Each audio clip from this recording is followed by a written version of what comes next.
Hey guys, it's Nana. She wanted to read you an Easter story, although Poppy's been hustling her for like 20 minutes before she could get this story going. But here's the story. It's called The Easter Bunny Comes to Australia. Nana's a little bit frustrated with Poppy at the moment, but anyway. The Easter Bunny Comes to Australia. It's written by Lily Jacobs and illustrated by Robert Dunn. This is the storybook. I think we bought it last year. Our story begins in a wonderful place with a boy named Jack and a girl named Grace. Oh, Jack. Noah, that's your second name, isn't it? It's Jack. They had moved to Australia and longed to explore, make friends, have adventures, and many things more. Whoa, they're coming to Australia. There's Ayers Rock and the Sydney Harbour Bridge. On the day before Easter, they drove into town. They went to the pet store and looked all around. There in the front was a pen full of bunnies. The small ones were cute, the big ones were funny. They played with the bunnies and thought for a bit, and then they agreed on the most perfect fit. The littlest bunny with a flippity hop. He's the one they decided. Let's call him Flop. Whoa, he's such a cute little bunny. So Flop joined the family that bright autumn day. The little bunny was now home to stay. They played until bedtime, then made a snug nest and settled Flop into his cage for a rest. Grace gave Flop a kiss, Jack patted his head, then the two happy children climbed up into bed.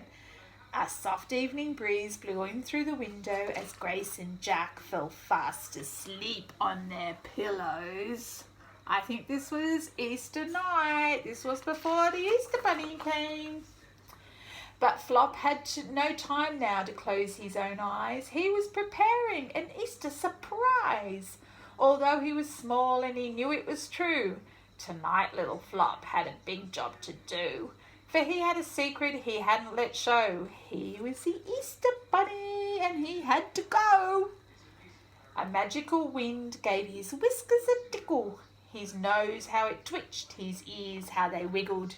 Soon Flop was quite different from them before, and he couldn't wait not one moment more.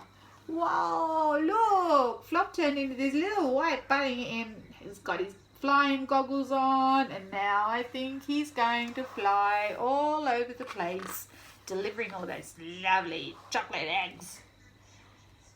He raced through the house and out into the night to where he had hidden his eggs out of sight.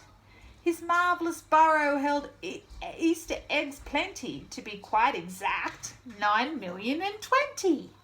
He packed up his eggs, he looked at the map, he fastened his goggles and his flying cap.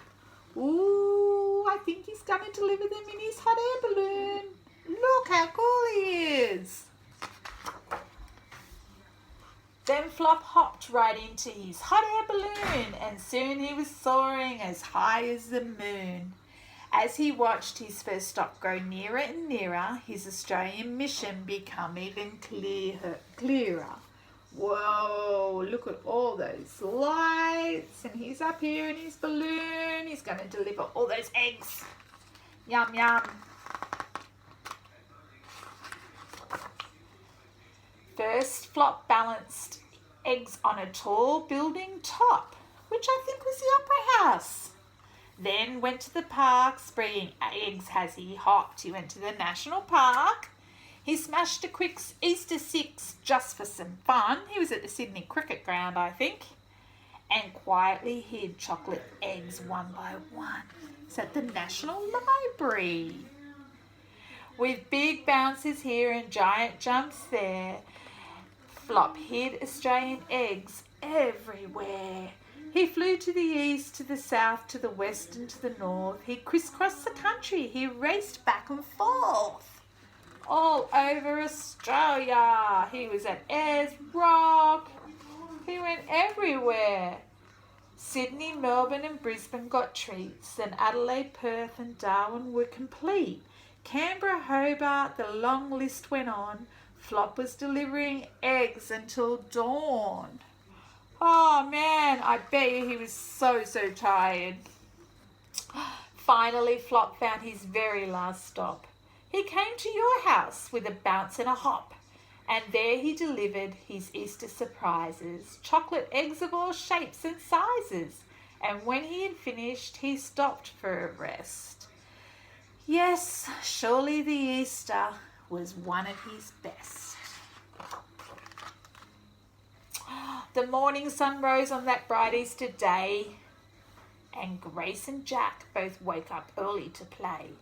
But when they went over to find their friend Flop, the door was wide open. His cage was unlocked. Oh no, he's gone.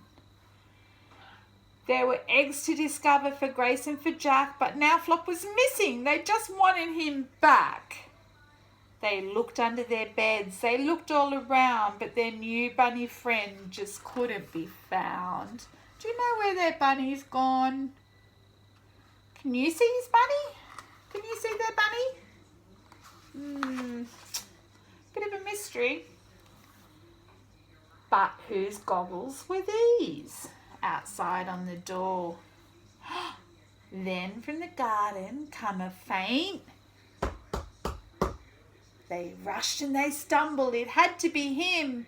And there they found baskets with something tucked in. What do you think were in those baskets? Oh dear. It's Flop, they cried out, and they held him so close. Jack tickled his ears, Grace kissed his pink nose.